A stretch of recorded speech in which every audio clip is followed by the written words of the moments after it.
Hello everyone. मेरा नाम ईशान है। आज हम लोग इस साल के लास्ट करंट अफेयर्स को डिस्कस करते हैं। आज का हमारा पहला क्वेश्चन है, which state gamosa has been recently granted geographical indication GI tag by the government. किस राज्य के गमोसा को हाल ही में सरकार द्वारा भौगोलिक संकेत जीआई टैग प्रदान किया गया है? तो इसका आंसर है ए, असम। हाल ही में सेंट्रल गवर्नमेंट ने 9 प्रोडक्ट्स को जीआई टैग प्रदान किया है, उसमें से एक है असम का गमोसा। अब बात करते हैं गमोसा की। तो गमोसा लाल बॉर्डर और अलग अलग डिजाइन वाला हाथ से बुना एक सूती रेक्टेंगुलर कपड़ा होता है। आप यहाँ पे देख सकते हो फोटो पे। यह पारंपरिक रूप से असमी लोगों के द्वारा सम्मान के तौर पर बुजुर्गों तथा मेहमानों को दिया जाता है। गमोसा राज्य के सभी सामाजिक धार्मिक समारोह का अभिन्न हिस्सा होता है। और यहाँ पे आप अलग अलग गमोसा देख सकते हो, ये अलग अलग ओकेजन्स पे इस्तेमाल किए जाने वाले हैं। फिर अगर बात करें जीआई टैग की, तो जीआई टैग मुख्य रूप से एक कृषि, प्राकृतिक या निर्मित उत्पाद होता है, जैसे कि हस्तशिल्प और औद्योगिक सामान, जो कि एक निश्चित भौगोलिक क्षेत्र से उत्पन्न होता है। आगे हम लोग देखेंगे कि जो 9 प्रोडक्ट्स को जीआई टैग दिया गया है उसमें से कौन कौन से, आगे देखते हैं। इस क्वेश्चन से रिलेटेड कुछ की पॉइंट्स डिस्कस कर लेते हैं। असम के गमोसा को जियोग्राफिकल इंडिकेशन टैग दिया गया सेंटर के द्वारा। सेंट्रल गवर्नमेंट ने हाल ही में 9 प्रोडक्ट्स को जीआई टैग दिया है, जिसमें से अगर हम लोग बात करें, असम का गमोसा है, तंदूर रेड ग्राम है तेलंगाना का, और एप्रिकॉट है लद्दाख का। ये 9 हम लोग डिस्कस करने वाले हैं। आगे मैंने एक क्वेश्चन और लिया है जीआई टैग से रिलेटेड, उसमें हम लोग डिस्कस करेंगे। इस 9 में से जो 5 है सिर्फ केरल के अंदर में मिले हैं। ठीक है, और इसी के साथ अगर आप देखोगे तो total number of GI tags जो बढ़ के हो गए हैं 432। ये है 15 दिसंबर 2022 तक। अब बात करते हैं वो 5 स्टेट्स जहाँ पे सबसे ज़्यादा नंबर ऑफ जीआई टैग्स हैं। उनके नाम है कर्नाटका, तमिलनाडु, उत्तर प्रदेश, कर्नाटका और केरला। फिर अगर बात करें जीआई टैग होता क्या है, ये हम लोगों ने डिस्कस किया हुआ है। एक तरह का एग्रीकल्चर, नेचुरल या मैन्युफैक्चर प्रोडक्ट होता है, जिसके अंदर में अगर बात करें हैंडीक्राफ्ट या इंडस्ट्रियल गुड्स हो सकता है, जो कि ओरिजिनेट होता है एक डेफिनेट जियोग्राफिकल टेरिटरी से, एक निश्चित भौगोलिक क्षेत्र से उत्पन्न होता है। फिर अगर बात करें जो जो फेमस जीआई टैग्स हैं, जो आपको पता होगा शायद, उसमें से है basmati rice, Darjeeling T, Chanderi fabric, Mysore silk, Kullu का शॉल। तो ये आपको पता होगा। आगे हम लोग एक और क्वेश्चन लेने वाले हैं, जिसके अंदर में हम लोग जियोग्राफिकल इंडिकेशन टैग देखेंगे, जो 9 हाल ही में मिले हैं। अगला क्वेश्चन है, recently 5 agriculture products of Kerala have been granted geographical indication GI status. Which of the following is not included in the 5 agriculture products? हाल ही में केरल के 5 कृषि उत्पादों को भौगोलिक संकेत जीआई टैग का दर्जा दिया गया है। निम्नलिखित में से कौन सा 5 कृषि उत्पादों में शामिल नहीं है? तो इसका आंसर है डी, कोडाईकनाल, मलाई, पुंडू। अब देखते हैं हम लोग वो 5 प्रोडक्ट्स, एग्रीकल्चर प्रोडक्ट्स जिनको कि जीआई टैग दिया गया है। हाल ही में जो 9 जीआई टैग्स दिए गए, उसमें से पहला है गमोसा ऑफ आसाम। ये हम लोगों ने देख लिया, डिस्कस कर लिया है। यह एक पारंपरिक कपड़ा है जिसका असम के लोगों के लिए बहुत महत्व है। पूजा और नाम प्रसंग से संबंधित सभी अनुष्ठानों में इसका उपयोग किया जाता है। गमोसा पुरुषों और महिलाओं दोनों के द्वारा गले में लपेटा जाता है। सेकंड है द अलीबाग व्हाइट ओनियन। यह महाराष्ट्र में रायगढ़ जिले के अलीबाग तहसील में सफ़ेद प्याज की एक पारंपरिक किस्म है। इस विशेष प्याज में तेज गंध नहीं होती। फिर तीसरा है द तंदूर रेड ग्राम। यह तेलंगाना क्षेत्र के वर्षा आधारित क्षेत्र में एक पारंपरिक फसल है। इसमें लगभग 22 से 24% प्रोटीन होता है। फोर्थ है लद्दाख का रक्त से कापरो एप्रिकॉट। एप्रिकॉट को हम लोग हिंदी में बोलते हैं खुबानी। और जो लद्दाख में लद्दाख की जमीन में उगने वाली खुबानी रक्त से कार्पो की सबसे खास बात यह है कि इसमें सफ़ेद बीज पाए जाते हैं। और ये सिर्फ एज अ फ्रूट नहीं, एज अ ड्राई फ्रूट भी इसको इस्तेमाल किया जाता है।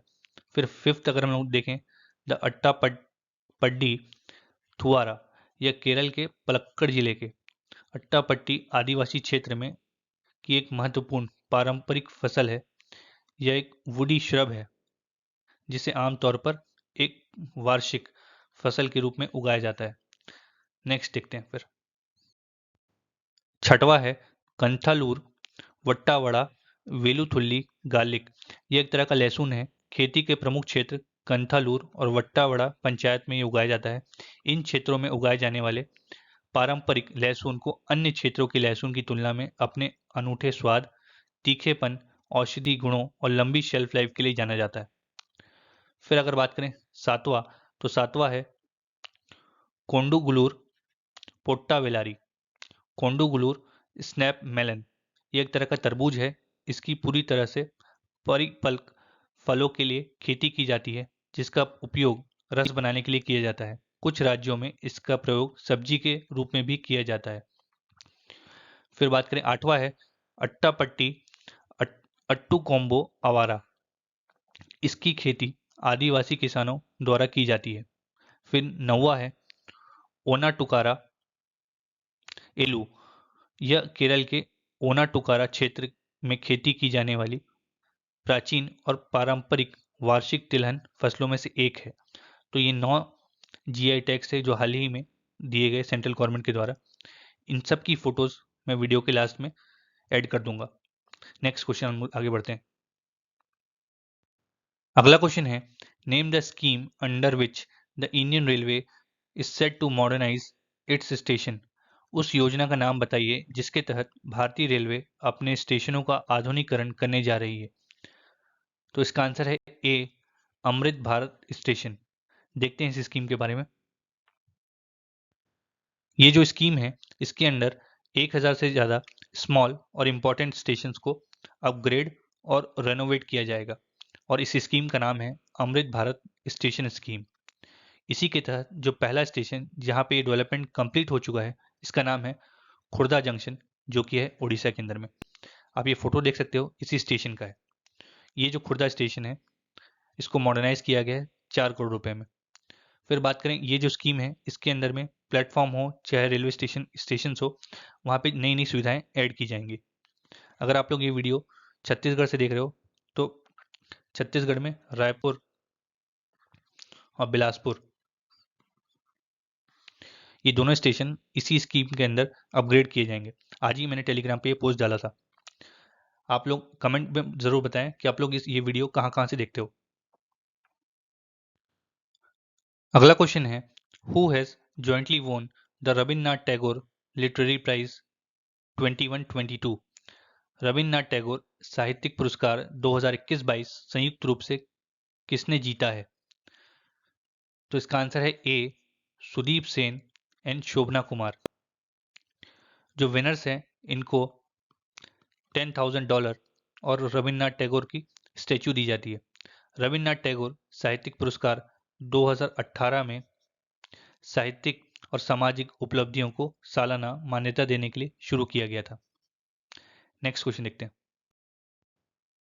अगला क्वेश्चन है name the mobile app recently launched by Indian home minister Shri Amit Shah. भारतीय गृह मंत्री श्री अमित शाह द्वारा हाल ही में लॉन्च किए गए मोबाइल ऐप का नाम बताइए।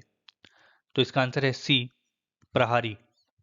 केंद्रीय गृह मंत्री ने 29 दिसंबर को नई दिल्ली में सीमा सुरक्षा बल बीएसएफ बॉर्डर सिक्योरिटी फोर्स के प्रहारी ऐप मोबाइल ऐप और मैनुअल का लोकार्पण किया। बीएसएफ की यह ऐप प्रोएक्टिव गवर्नेंस का एक बड़ा उदाहरण है। अब जवान व्यक्तिगत एवं सेवा संबंधित जानकारी, आवास, आयुष्मान, सीएपीएफ व अवकाश से संबंधित जानकारी अपने मोबाइल ऐप पर प्राप्त कर सकते हैं। अगला क्वेश्चन है recently Benjamin Netanyahu was sworn in as the Prime Minister of which country। हाल ही में बेंजामिन नेतन्याहू ने किस देश के प्रधानमंत्री के रूप में शपथ ली है। तो इसका आंसर है ए इजराइल और ये वहाँ के 6वीं बार प्रधानमंत्री बने हैं। और बात करें इजराइल की तो इजराइल का कैपिटल है जेरूसलेम।